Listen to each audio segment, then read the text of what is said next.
What's up, everybody? Welcome to another episode of the Surf and Sales Podcast, Season 6, Episode 4? Three, three. 3. Episode 3. It's also episode like 460 something or other. Yeah, I we're can't getting keep close to track. 450. I I know, can't I keep know, track. I I know. need like a counter on the wall that I can look at so I don't screw this up. It's a lot. Yeah, it's a lot for you. I know math is It's sometimes hard. not your favorite thing. Not my favorite. Not my Like favorite. like most of us in sales, math is not always our strong suit. Yeah, that's probably why we got into sales, so we Right. didn't have to Other than do our math. compensation, we become fucking mathematicians when it comes to how we're getting screwed on our compensation plan. But that's a whole other, That's the only type of podcast. math that salespeople get good at, maybe. Right, Yeah. right. Yeah. Checking our check. I'm Scott Yes. Leese. You just heard from Richard Harris. We are the two co-hosts of the Surf and Sales podcast and founders of the Surf and Sales Summit. We are having our first ever European summit this year, October 5th through October 9th on the coast of Portugal, not too far from Nazaré. We won't actually be surfing Nazaré because we want everybody to come home alive, Right. primarily. We Everybody seems to prefer, think that's where we're going. That's the funny thing. yeah. I'm I'm like, like, are you kidding? Like, yeah. I get all these messages like, Scott, you're going to surf Nazaré. That's so cool. I'm like, you guys have a way larger impression of my surfing ability yeah, than is actually if factual. if we could surf Nazare, we probably would be professional surfers. We Yeah. probably would not be, you Yeah, know, I would.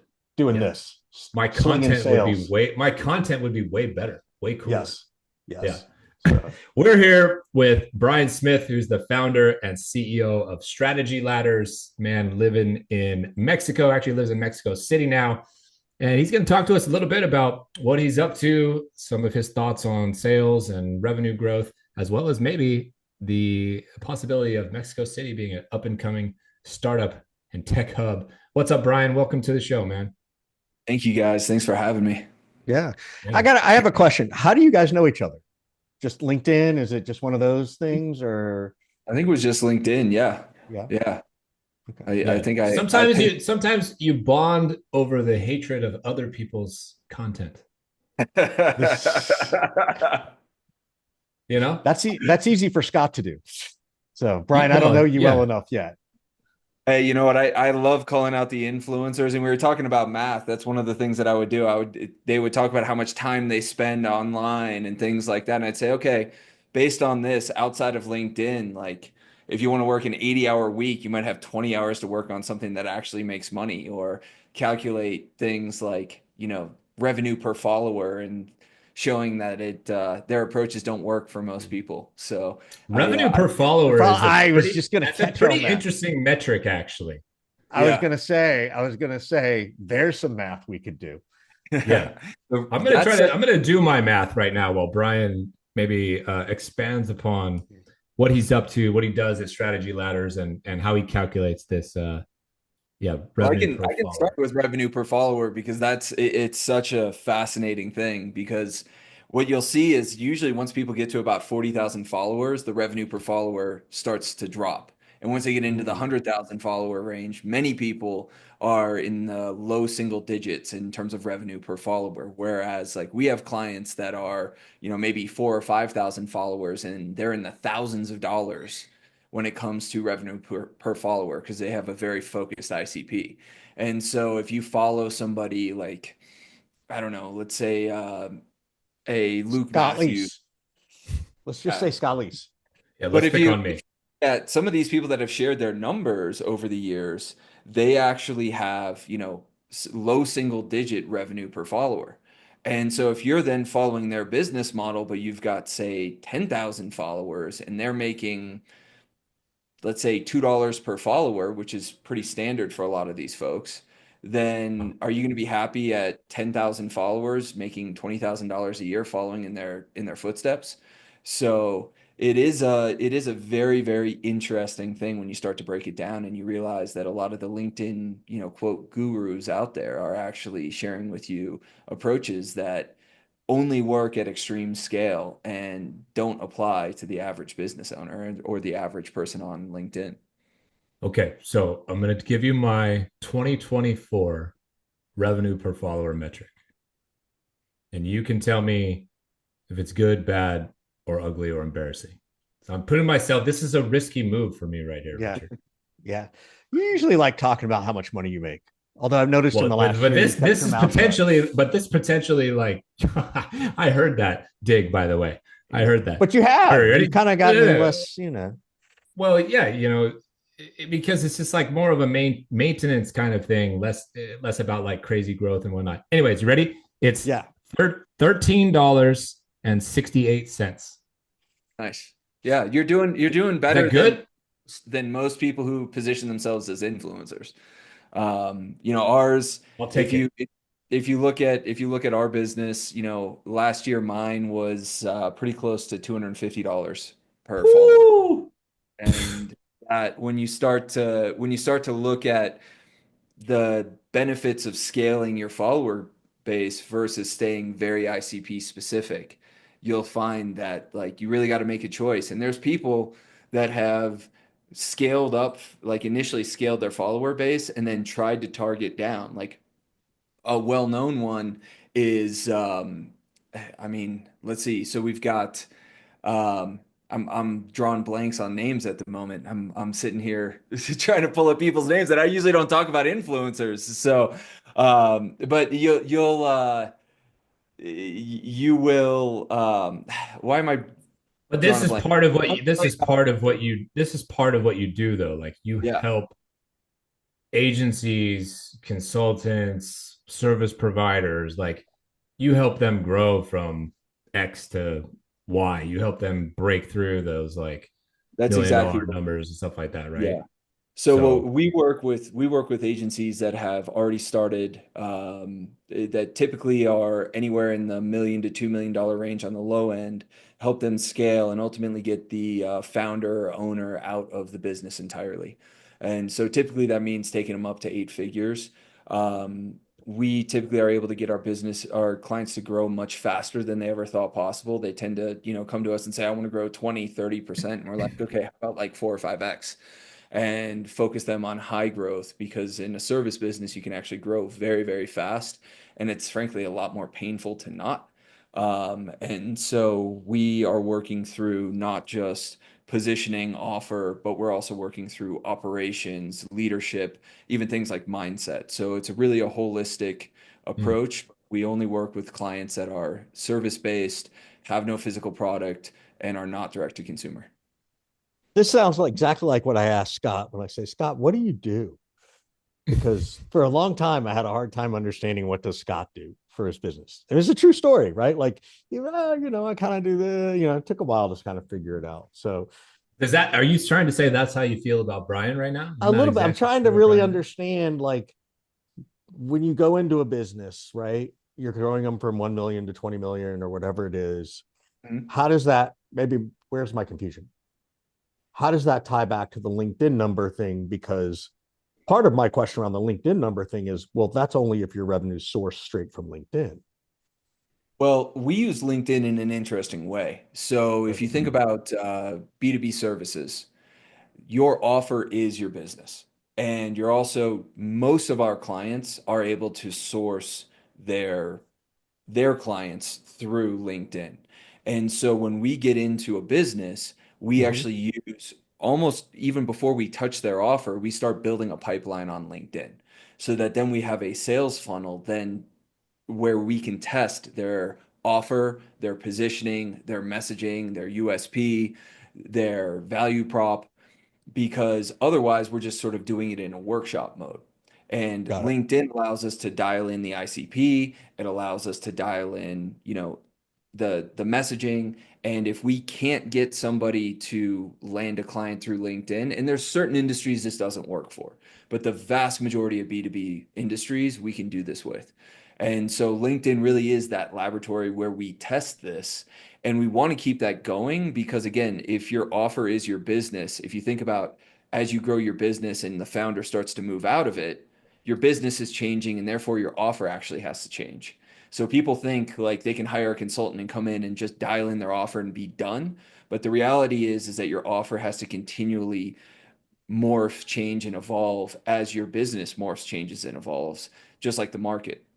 And so having that pipeline on LinkedIn is a place where you can constantly go back and continually test that offer and be able to test your ICP, dial in the messaging and so forth, and frankly, do it at scale. And then most of our clients, once we get that dialed in, it becomes a core channel for them. But I think very few people understand how to use LinkedIn correctly. I like this Oh, approach because he approaches it from this sort of like business perspective, where Scott, you and I approach it from this personal perspective. Does yeah. that make Well, maybe sense? that's Right. why he makes $250 per Per you. That's follower, what and that's I where make I'm fucking like, yeah, 13. right. It's like, can we if I step back and look at it through that lens of like, I guess for lack of a better phrase, trying to remove the emotional component to the revenue, that clarity sort of the lens focuses better for me in the way you described it, Brian. That's cool. How did you discover that? Like when did you realize, oh, you know, I got a business idea here? And what did you, by the way, what did you do before this? Like what was your, what did you do in the real world when you were working for somebody else? Well, that was almost 17 years ago since I had a real job. So, Wow. Wow. and 17 years ago. He beats me. He beats me. I'm at 13 Yeah, he's got you years. beat. I was in investment banking, got into commercial real estate development, got into a bunch of various service-based businesses. I owned a chain of coffee shops, did a lot of work in Colorado, sold all of that, got too involved in politics through the real estate development side of what I was doing, and initially got into angel investing and early stage investing, and that was about 10 years ago. And I Wow. realized really quickly I hated that because two things would happen. One is you'd meet somebody, you'd become friends with them, and like 3 months into the relationship, then they're pitching you on their business, and that part I didn't like.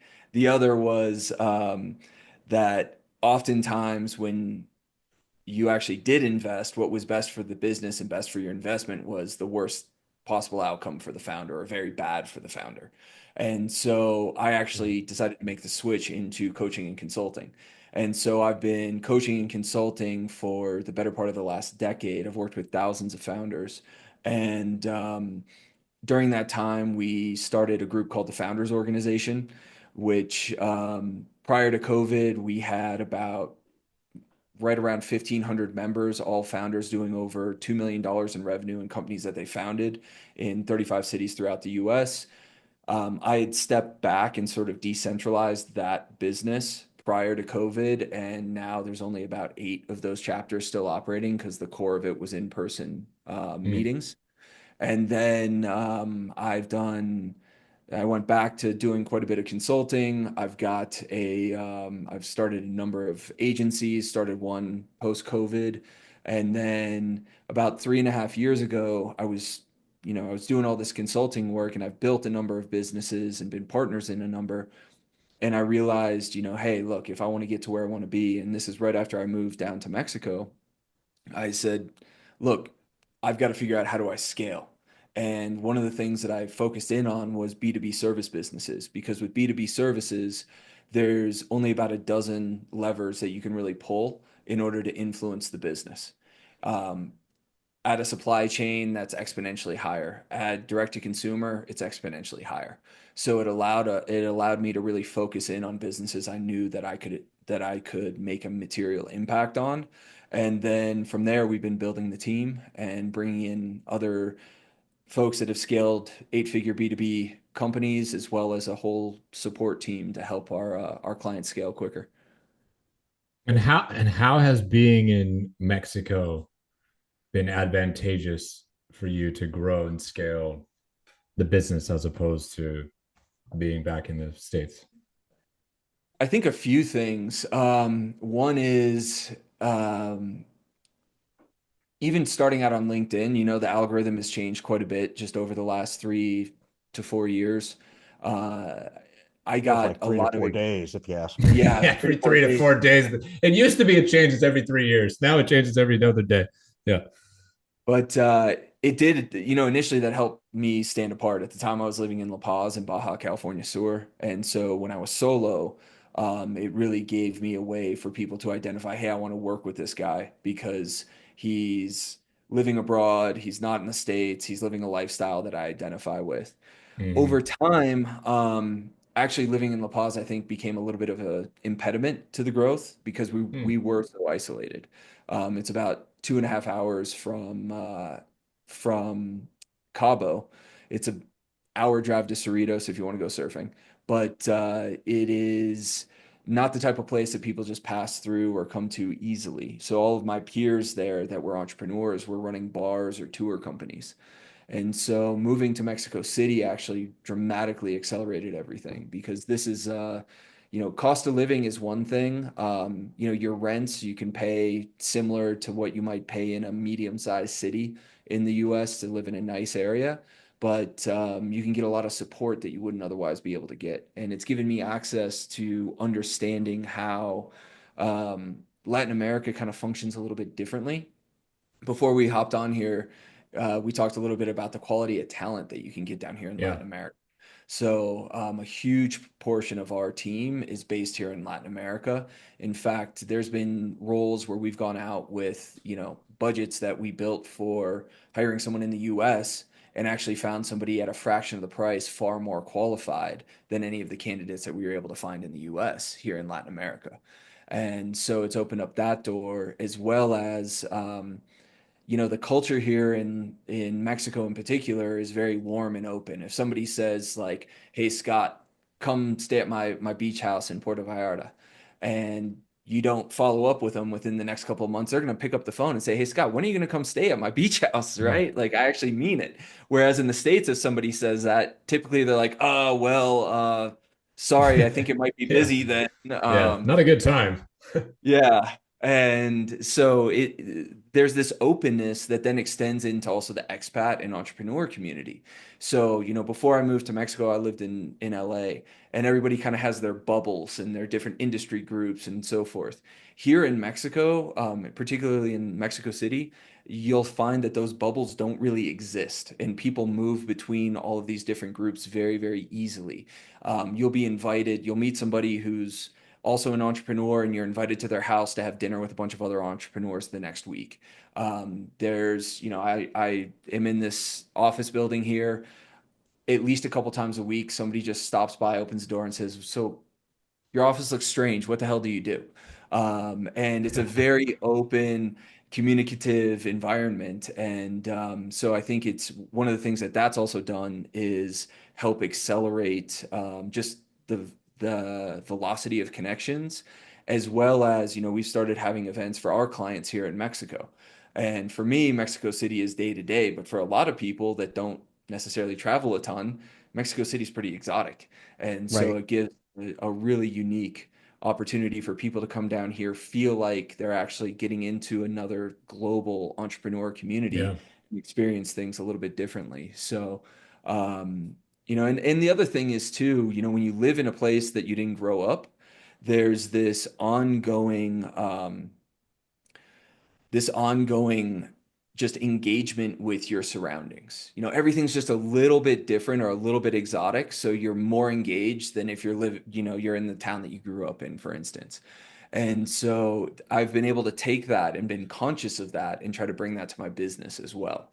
So being a little bit more engaged, trying to look at everything through that lens of, I'm building something that's new that hasn't been done before in this way. And so I try to treat it like I'm in a foreign space. Like, what am I seeing that is different? What am I seeing that is different, but maybe I should just accept that it's different as opposed to Try and saying, change it hey, or yeah, something. Yeah. exactly, exactly. Hmm. I want to back up a bit. You mentioned earlier, because I think this still exists. You mentioned earlier back when you were sort of doing the angel investing and you realized you didn't like it. And one of the reasons you didn't like it was what was good for the business wasn't good for the founder, or something like that. Mhm. Right. Yeah. What does that mean? Well, first off, very few founders are able to scale a business, first and foremost. And so let me compare and contrast what this looks like. If I'm investing in a business and I want to guarantee its success, that founder is going to be pushed to a certain point. And usually the other thing that's happening is if you're investing in that business, you know that that founder might not necessarily be able to solve some of the fundamental problems, But that's why they're raising money, because in a lot of cases, what they're doing is they're raising money to bypass solving a fundamental or strategic problem, as opposed to bootstrapping. Whereas, the work that I do is actually working with somebody. How do we avoid raising money? Because what we want to do is fundamentally solve those problems. So it's teaching the person how to do that. If the founder can't do it, you don't want them to learn it on your dime. So you're literally having them raise more money, dilute themselves, and then ultimately push them out. Does that That's I answer? feel like we've very, seen that story play out more yes. than sure. Yeah, there's a big grin. I'm literally texting Scott. I'm like, oh gee, I wonder who that is. And he knows who I'm talking about. I'm not gonna Yeah. we're not gonna call them out by name, but he knows exactly what I'm talking about. Yeah. Where people are like, no, we want to fail fast because that's how we like to learn. I'm like, yeah, but you could, like, if you just shut up and took the advice and did You it, could you'd also save like yourself not 6 months. fail. You could try not failing. Also, that's Right. an option. Yeah. Yeah. I mean, Totally. how many of these businesses have you seen that they believe they have a great idea, but what they do is they bypass like the step of actually getting paid for it, and they just raise more money.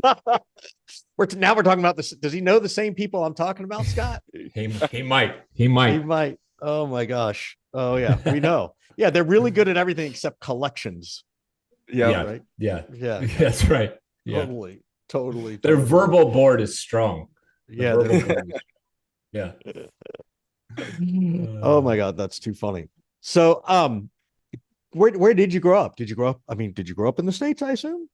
Yeah, I grew up in Florida. I grew up on an island in Southwest Florida. And so you're used to the exotic lifestyle based on that answer. Do you miss it? I do, but I'm able to get back. I mean, I'm a waterman through and through. I mean, you can see my arm here, shark Tattoos. tattoos. Right. That's every I, shark bite you survive. There's about 12 of them. hey, you know what? Every single one of these I've encountered in the wild, Right. between LA, Baja, I could, and I, Florida. I couldn't tell. And by the way, are those shark? Is that the dorsal fin or is that That's a their tooth. teeth? That's what I Those was are wondering. teeth. It's the Yeah. tooth. I That's what mean, I was making sure. I've got a long fin Mako tooth right here, or short Nice. fin Mako here. I've actually got a giant Mako jaw on my wall that shark hunters in Baja that I befriended gave me. So Wow. Yeah. So he should take you on one of your shark excursions you like to go on, Richard, Yes, I would love out in to in a Mexico this heartbeat. time. it's Yeah. even In a my heartbeat. dog's name. My dog's name is Shark. So yeah. Dude, that's awesome. That is awesome. That's awesome. So what are you seeing? And here's a big question. You know, everybody thought 2024 was going to be, the magic pill compared to 2023, and it wasn't. Right? There Yeah. was a lot of optimism, and I didn't buy into it. This year, I'm buying into 2025 might not be so bad. What are you seeing? I say, if you're worried about the year, then you've got your focus on the wrong thing. Ooh, good answer. If you're worried about the year, is that what you said? Yeah, Ooh, Worried about because the really year, at the end of the focused on the day, wrong thing. we were talking, I already mentioned, you want to constantly be shifting your offer. You want to be reacting to what's happening in the market. And if you're worried about where the market's at, you're guaranteed to fail. You want to be shifting your business, reacting. And when there's pain out there, then figure out how to be the one to solve that pain for people. So we had plenty of clients, I've had clients that, anywhere from 2 to almost 10x last year. There's absolutely no reason why you can't scale in those environments. But it comes down to who you're targeting, how you position yourself, what problem you solve, and what your offer is. 10x last year. Do you know anybody who 10x last year, Richard? I think our kids did. I think we raised their allowance. uh, That I might be the mean, best.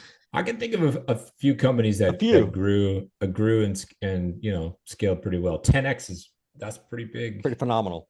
Pretty Well, we're phenomenal. talking big number. seven-figure businesses that are doing this. These aren't, $100 million Yeah. businesses that are reaching that level. But I Okay, think, so Still, how do we 10x Richard's business? yeah. That's what we're here for. well, it comes down to what problem do you solve? I can break business strategy down Let's do super. it. Let's do it. Let's do a live consult right here. Let's break it down. Richard, what problem do you solve? I teach sales reps how to earn the right to ask questions, which questions to ask and when in order to drive more revenue. So let's step back there because you're saying I teach them what the questions to ask. What that is how you're creating value. No, I teach That's them not how what to value earn. you. No, I teach them how to earn the right to ask those questions, not just those questions. Okay. Okay. So if we can break that down into what does that pain look like? What is that Yeah. position they're in? What does that Missed, look like? missed revenue targets, wrong hires, lack of sales training and sales skills, lack of leadership skills in many cases. Those are the very specific sort of use case breakdowns, if that's what you're asking me for. And who are you selling to? Uh, Generally, it's a VP of sales or a CRO. Occasionally, Okay. it's a founder, depending on where they are in their company life cycle. Okay, so you're focused on somebody who, we talk about a situational ICP. So that's really the starting point for your business. We're not looking at the firmographics, demographics, psychographics, any of that. We're looking at the situation that they're in. So the situation that they're in is they've got missed targets, they've got a sales team that's underperforming. Is there any other very specific pain points that would indicate that you would be the solution? Because remember, we've got pain awareness, awareness, Right. solution awareness. So we want to start moving earlier into that pain. Uh, and the way I interpreted how you asked that question, the other things I would see is if they've had to lay people off, right? Like Okay. you can see that, like that's often an indicator of, you know, they had a pain long before that, but now they're trying to address it. And in some cases, they're even addressing it. I wouldn't say the wrong way, but it's kind of like that doesn't really address the pain. That just sort of tries to tries to stop some bleeding. Um, I think Well, and that's leadership changes are also, which is also part of that sort of who are the people in place currently and are they the right people, and how yeah. that shifts is an indicator of when they might be ready to start examining what I do. And that's good because those are actually indicators that you can identify externally through things like LinkedIn Right. Sales Navigator and so forth. Right. So, Right. that's one thing that I think when we talk about a situational ICP, people overlook that you haven't really identified it until you can have high certainty that somebody is going to be a target without actually speaking to them. So these are Yes. some of the indicators. So you're talking about and the reason I'm moving from just generate more revenue, because when we talk about generating more revenue, there's millions of options out there. I want to get into what those core challenges are. They've laid people off, they've had management changes, and it sounds like they've got a unengaged or under-engaged sales team. Yes. And even before they did all the layoffs and the leadership changes, they were already missing revenue targets. Right. And they're Like missing. so that happens often before the people changes, right? There's something that leads to that people change. Okay, so that then, we're identifying your situational ICP. Mm-hmm. And so that's your starting point. What's the end point that you take them to? The end point is a complete shift tactically and strategically on working with their customers, teaching not only teaching their reps how to be better at sales, but teaching them how to get good customers and how to get the customers to be happy so that ultimately every new sale could eventually become a referral to another client. Like that's sort of my end game with them, right? And that's sort of the revenue side. On the other side of it is can it scale, right? Like how do we give everybody a common language? How do we make sure that everybody's following a process along with being authentic, right? Like a lot of what I do is like, how Brian says something's different than Scott and different than Richard and different than Sarah and different than Rebecca. So teaching the concepts, but also making it authentic. So those are probably the three biggest things I would say as I So understood your question. so that outcome is a scalable sales process that yields higher quality customers, happier customers, and more repeat buyers and referrals, Correct. higher revenue as well.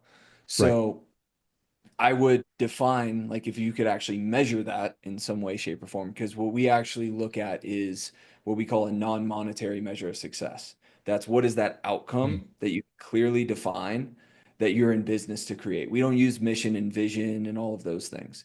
This is the non-monetary measure of success. And this is really important because it sounds like you're probably doing something similar to this, Richard, because it becomes the lens through which you make every decision. Is this even a good client for us? Can we get them Hmm. to that outcome? We 30% or more of the prospects that we speak to, we look at their business or look at them as individuals and we're like, we can't get you to this outcome. We're not going to work with you because you're just not going to allow us to add to our non-monetary measure of success. You might temporarily increase our revenue, but you're not going to give us a long-term success. So, what is an example of that? This non-monetary measure of success. So I've had clients that work across all sorts of different industries. So one example would be the number of laws that you directly help to change. So that's I've had a client that they were actually a marketing agency that worked with public policy. That was their measure of success. In our business, it's the number of founders that we free from their business, and we define that as operations, sales, and management of their business. I like And that. so every single time that you look at any decision, you put it through that framework. Will this hire? Will this software? Will this event? Um, will this, Could an example of non-monetary measure of success be um, even if there's no revenue growth, I achieved the same revenue, but I worked 50% as much of the time? so define what that would be. So that might be revenue per hour worked, like Well, seeing let's at say least. let's say somebody earned $1 million one year, but they worked 50 hours a week doing it. And then you work with somebody and you help them and they earn $1 million this year, but they only work 30 hours a week. To me, I'm Yeah. thinking, well, that's non-monetary measure of success. But I that didn't is a earn more monetary money, but measure. well, I guess you could convert almost anything into monetary, but it's not like a direct dollar figure. It's like I goofed off half the. I went surfing 4 hours a day instead of work those extra 4 hours. Like that's not a Well, monetary measure of success. Maybe no. it's the way that we employ it is we what we want to do is take the focus off the revenue number. And the reason we want to take the focus off the revenue number is there's literally billions of ways that you can make money. And it can create all sorts of distractions. But if you take it off of that and you focus on the outcome that you're creating, that you know that if you continue to create, you're going to stay in business forever, then the revenue almost becomes secondary because Yeah. it's an outcome that people are willing to pay for, and you're framing every decision through that. It actually makes management easier, it makes sales easier, it makes decision making much, much easier. But that's what we're trying to do is create the situational ICP, which is the starting point, the non-monetary measure of success, which is that end point, and then your offer is what comes in the middle. It's how you bridge the gap to create that transformation for clients. Mm-hmm. And that's where Cool. most people fail because they just focus on the offer. And the offer itself means that, again, if you think pain, problem, then solution aware, if you're just selling the offer and not that transformation, what you're actually selling to is that solution aware. And as you guys know, at solution aware, you've got 1,000 times, if not more, competition at Yeah. that stage. So we want to move earlier. And that's one of the reasons that going back to even something like a revenue per follower can be so much higher because you're well positioned for people that have a very specific problem. So they come to you, they see the authority that you've established around solving a particular problem on your LinkedIn page, on your website, and so forth. And they're saying, Scott, you are the guy I need to talk to, hands down, because I have the problem that you help me solve, that you help people solve. Yeah. All right. So where does Scott send the check in Mexico City to for my free consulting? So see, so Yeah. this is that was really fun. So thank you. Genuinely from my heart. I appreciate what things you suggested and obviously if I say this anyway, but I hope you know, like genuinely, yes, if I can ever help you, I will gladly offer my advice as I would. But Thank you. you, Yeah. Well, you how can we be helpful? Is there any yeah, questions you have? yeah, Any questions you have for us, or anything we can answer for you? It's usually how we wrap the show, anyways. Good segue, Richard. I know. Yeah. And thank you for that, Richard. Yeah, I mean, I think it's interesting. Our own business, we've had our ups and downs on the sales front, and quite frankly, the biggest challenge was that we didn't employ the same approach that we employ with our clients. It's a pretty Yeah, standard you approach. didn't eat your own dog food, so to speak. Yeah, Exactly. yeah, Exactly. At this stage, we take a very consultative approach to our sales. And I'd be curious about this for you guys, where we actually, because of what we sell, we're selling high growth within a company. People, you can't twist somebody's arm into that. They have to really want it. And we want to assess whether or not they're able to do it. Have you guys worked in or have examples of working with like a similar type of service where somebody is selling something that really has to be an opt-in, right? You're not gonna, just yeah. give a great story and they're like, hell yeah, I'm gonna buy. And what do you do to further increase that conversion rate or even shorten the sales cycle for a service like that? Hmm. Well, yes. First of all, I've definitely done that. I mean, I could argue that that's what I do now as well, I suppose. Um, Shorten the sales cycle for me has come down a lot to trying to be hyper focused on my ideal customer profile and not waste time with people who are not, or take too long to figure out that somebody's not. Yeah. Um, and increasing on the conversion side, I mean, I think it just kind of the conversions go up when I spend less time talking to people who I probably shouldn't be talking to, kind of anyways. But Yeah. there is no like false sense of urgency that works in this consultative type of a sale. Like I'm trying to help companies and agencies at times go from X million to, 10x that size, just like you are. So it's an impossibility for me to be like, you need to buy now, you need to do this now. If you don't do this, like you're gonna die. It's like, no, for me, it's like this is where you're at. This is what you're struggling with, what I hear. This is why, you and I both agree and think it's important to solve this straight away. Here's how I do it and why I think I could be helpful. And then, it's up to you. If that makes sense, great. If you'd rather work with Brian, fine, no worries. You know, and I kind of just like linger around for the next couple years Yeah. in somebody's, inbox or brain or whatever. And, when and if the time is right, then great. That's been my approach over the last 5 years, which by the way is very different than my approach when I was like an actual operating VP of sales and I had somebody else's like, megaphone in my ear telling me Pressure, pressure, pressure. close Yeah. deals or else, right? So yeah, but that's that's for me how the shortened sales cycle, increase conversion rate, and not having to press people comes from doing a better job of running into the right types of prospects and spending less time with Yeah. people who are not a good fit. Richard? Yeah. Yeah. So I see it in very similar ways. And I might say the same thing Scott said. So I try to dollarize the pain. And in what I do, it's a little bit easier, I think, than maybe an early stage where Scott is, where they're still trying to figure out what their revenue and life cycle is going to look like, right? If I'm working with people with sales teams, they have goals, right? They have metrics, they have numbers. So if I can dollarize the pain they experience, not just by how much they missed, but well, what are you not, because you missed that goal, where can't you grow? And if you can't grow there, how is that affecting your long-term growth? Right. I can try to dollarize that number, that it creates a very strong realization.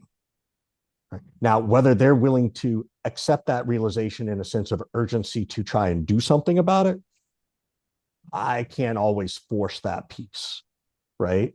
But usually by the time I'm talking to them, they're at least trying to figure out what their solution is, right? But and if I can give them a number and they decide not to work with me, well then, all right, I'll see you in a few months, or I'll see you at your next gig, right? That's kind of the answer you get. And then sort of coming So that's a way in my world to try to drive a little bit of urgency, right?